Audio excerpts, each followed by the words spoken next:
ಬಹಳಷ್ಟು ಆಕಳುಗಳು ಎತ್ತುಗಳು ಮಾಲಕರಿಲ್ಲ ದನಗಳು ಸರ್. ಒಬ್ಬ ಮಾಲಕರಿಲ್ಲ, 100 ದನಗಳು ಕೂತಾವ ಸರ್. ಹಿಂದೊಂದು ಸಮಯ ಇತ್ತು, ಜನ ರೋಡ್ ಮೇಲೆ ನಿಂತು ಬಾಳಿಕೆ ತಿಂತಿರೋ, ಸಪ್ಪೆಯಲ್ಲೇ ಬೀಳ್ತಿರೋ, ಅಟ್ಲೀಸ್ಟ್ ಬಾಳಿ ಸಪ್ಪೆಯಲ್ಲೇ ತಿಂದು ಬದುಕ್ತಿರು. ಈಗ ಜನ ಸಿಸ್ಟಮೆಟಿಕ್ ಆಗಿ ಮನೆ ಒಯ್ದೈತಿಲ್ಲ ಸರ್. ಎಲ್ಲಾ ದನಗಳು ಇಲ್ಲ ರಿಯಲಿ ಸರ್, ಸತ್ಯ ಮಾತಾಡತ್ತೀವಿ ನಾವು. ರೋಡ್ ಮೇಲೆ ತಿಂತಿದ್ದೇವೆ ನಾವು. ಈಗ ಯಾರು ತಿಂಬಾರಾಗಿ ನಾಸಲತ್ತೀವಿ ನಾವು. ಸ್ವಚ್ಛ ಭಾರತ್ ಮುಖ್ಯ ಒಳ್ಳೆಯದು. ಆದ್ರೆ ದನ ಕರುಗಳಿಗೆ ಏನಾಗಿದೆ ಸರ್, ದನ ಕರುಗಳು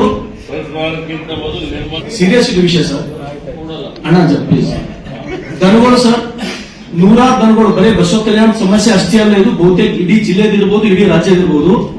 ನೀವು ಅವ್ರಿಗೆ ಡಿಡಿ ವೆಟರ್ನರಿ ಅವ್ರಿಗೆ ಕೇಳ್ರಿ ಸರ್, ಎಷ್ಟು ದನಗಳಿಗೆ ಮಾಲಕರಿಲ್ಲ, ಎಷ್ಟು ದನಗಳಿಗೆ ಇವರು ಗೋಶಾಲೆಗಳಿಗೆ ಕಳಿಸ್ಯಾರ. ಒಂದ್ ಸೆಕೆಂಡ್ ನಾ ಮಾತಾಡ್ತಾನೆ, ಪೂರ ಕೇಳ ಮೇಲೆ ಉತ್ತರ ಕೊಡು ಸರ್. ಅಧ್ಯಕ್ಷರು ಉತ್ತರ ಕೊಡ್ತಾರೆ, ನಿಮ್ಗೆ ಕೇಳೋದಿಲ್ಲ ನಾನು ಸರ್. ಎಷ್ಟು ದನಗಳು ಇವರು ಗೋಶಾಲೆ ಕಳಿಸ್ಯಾರ? ಒಂದು, ಅವಕ್ಕೆ ಏನೂ ಸಿಗಲ್ಲ, ಬಟ್ ಈಗ ಅಲ್ಲಿ ಪ್ಲಾಸ್ಟಿಕ್ ಅಂತ ನಿಂತ ತಿಂದು ಸಾಯ್ಲತ್ತವ, ದನಗಳು ಸಾಯ್ಲತ್ತವ ಸರ್. ಇದು ಸೀರಿಯಸ್ ಇಶ್ಯೂ.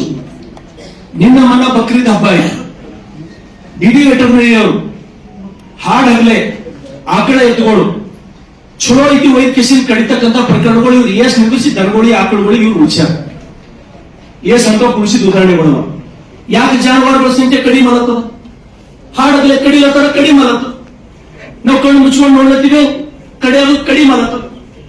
ಅದಕ್ಕೆ ದಯಮಾಡಿ ತಾವು ನನಗೆ ಉತ್ತರ ಕೊಡ್ರಿ, ಅಥವಾ ಇಲ್ಲ ಹಿಂಗಿಲ್ಲ, ನಾನು ಇಡೀ ಜಿಲ್ಲೆದೊಳಗೆ ಎಲ್ಲರೂ ಒಂದ್ ಕಡಿಮೆ ಒಂದ್ ಆಕಳ ಒಂದ್ ಎತ್ತ ಕಡಿದಿಲ್ಲ ಅಂತೇಳಿ ಅಧ್ಯಕ್ಷರಿಗೆ ಉತ್ತರ ಕೊಡ್ರಿ. ಇಲ್ಲ ನೀವು ಉಳಿಸಿರಿ, ನಾ ಈಸು ಉಳಿಸಿರಿ ಅಂತ ಹೇಳಿ ಉತ್ತರ ಕೊಡ್ರಿ. ಅಥವಾ ಎಷ್ಟು ದನ ಕರುಗಳಿಗೆ ನೀವು ಗೋಶಾಲೆ ಕಳಿಸಿರಿ ಅಂತಕ್ಕಂಥ ಸಭೆ ಮಾಹಿತಿ ತುಂಬ.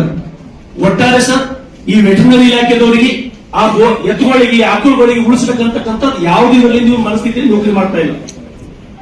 ಮತ್ತೆ ಯಾವುದೇ ಜಿಲ್ಲಾಧಿಕಾರಿಗಳು ಸರ್, ಇನ್ನೊಂದು ಬಹಳ ನೋವಿನಿಂದ ಹೇಳ್ತೀನಿ ನಾನು, ಯಾವುದೇ ಡಿಸ್ಟ್ರಿಕ್ಟ್ ಲೆವೆಲ್ ಆಫೀಸರ್ಗಳು ಡಿಸಿ ಮತ್ತೆ SP ಎಷ್ಟು ಸಲ ತಾಲೂಕಾ ಹೆಡ್ ಕ್ವಾರ್ಟರ್ ಬಂದಾರ, ಅಷ್ಟು ಸಲ ನೀವು ತಾಲೂಕಾ ಹೆಡ್ ಕ್ವಾರ್ಟರ್ ಬಂದಾರೆ ಅಂತ ಕೇಳಿ ಸರ್. DC SP ಎಷ್ಟು ಸಲ ಬರ್ತಾರಂದ್ರೆ ಅರ್ಧ ಸಲ ಬಂದಾರೆ ಅಂತ ಕೇಳಿ ಸರ್. ಸರ್, ನಾನು PDDUDCಗೆ 10 ಸಲ ಫೋನ್ ಮಾಡೀನಿ. ಇವ್ರು ನಗರಸಭಾ ಕಾರ್ಯಾಲಯ ಕಂಪೌಂಡ್ ಕೇಸಿಂದ 3 ಶೆಡ್ ಹಾಕೊಂಡು ಕೇಸಿಂದ ಕಬ್ಜಾ ಮಾಡ್ಕೊಳತ್ತಾರ. SP ಅವರಿಗೆ ಮಾತಾಡೀನಿ.